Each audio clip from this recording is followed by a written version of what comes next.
Ende 1999 hörte ich dann von einer Schülerin von Hayashi Sensei und den hatten wir noch gar nicht auf der Landkarte, den kannte niemand.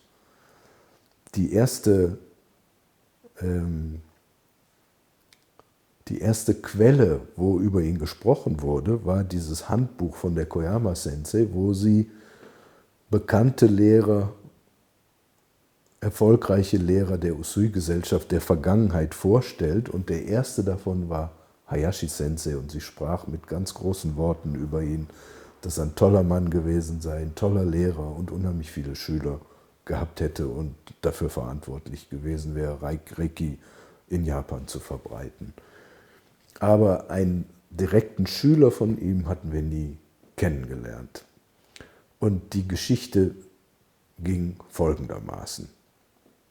Irgendwann, ich weiß es nicht, 1997 oder so, hatte ein Schüler von einem japanischen Reiki-Lehrer, der ziemlich bekannt war in Japan, hatte den Tadao Yamaguchi kennengelernt auf einem Seminar für, ich weiß es nicht, Heilkunst oder irgendwelche ökologische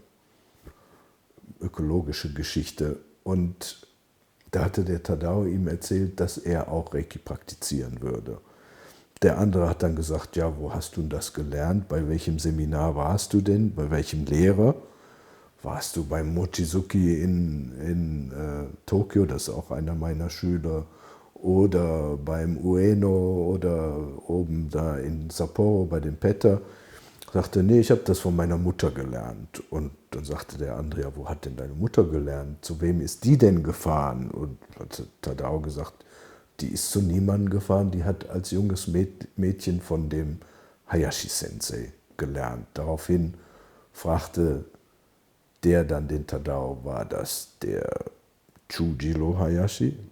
Woraufhin Tadao Sensei antwortete, weiß ich nicht, ich kenne den Vornamen nicht, wir sprechen über den nur als Hayashi Sensei. Daraufhin ist Tadao dann nach Hause gefahren, hat seine Mutter gefragt, sag mal, hieß der Chujiro, unser Sensei, mit Vornamen? Ja.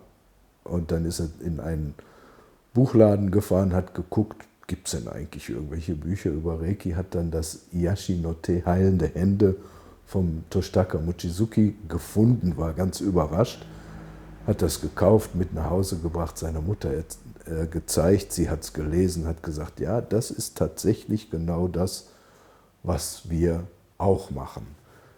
Das hat er dann diesem Bekannten erzählt und dieser Bekannte rief dann sofort seinen Lehrer an und der kam dann ein paar Tage später und wollte mit Chiyoko Sensei sprechen, brachte seine Sekretärin mit, eine Kamera und ein Tonbandgerät und die haben dann ein Gespräch geführt, woraufhin der Kollege dann wieder nach Hause gefahren ist, ganz glücklich, nichts mehr von sich hat hören lassen für 6 Monate und sie dann plötzlich wieder angerufen hat, nach etwa einem halben Jahr und hat gesagt, oh, Yamaguchi-Sensei, so schön, das Gespräch mit Ihnen neulich und das kommt jetzt in meinem neuen Buch heraus, darf ich da Ihren Namen auch bekannt geben. Und Chiyoko Sensei war sehr traditionell und dachte sich, wie, der sagt mir, das Buch kommt raus und mit dem Artikel,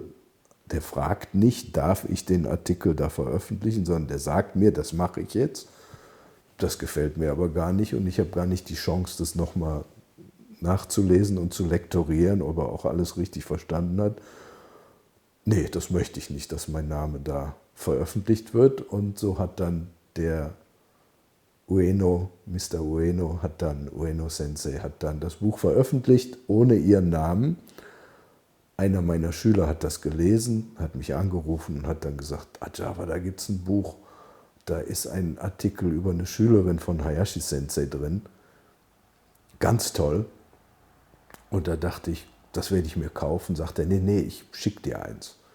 Hat er mir geschickt, ich habe mir das übersetzen lassen und habe mir dann gedacht, aha, Kyoto ist ja eine schöne Stadt.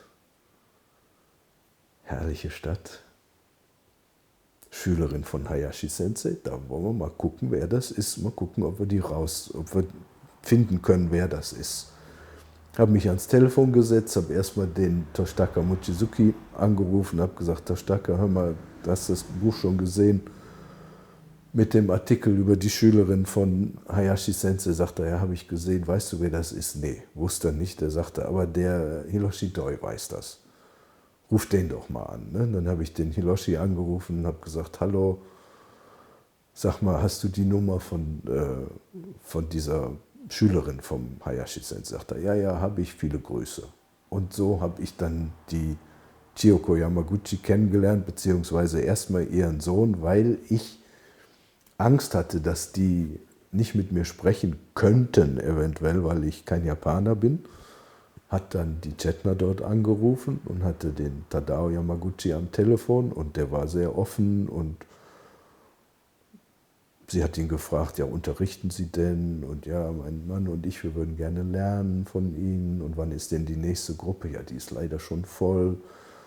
Aber die übernächste, das müsste noch gehen. Würden Sie dann kommen? Ja, würden dann kommen, aber mein Mann ist ein Ausländer. Und da sagte Tadao, spricht der Japanisch? Worauf sie antwortete, ja, der spricht Japanisch. Und Tadao sagte, ja, dann sehe ich da überhaupt kein Problem, dann kommt mal vorbei. Ja, und dann haben wir einen Termin gemacht, das war irgendwann Ende 99.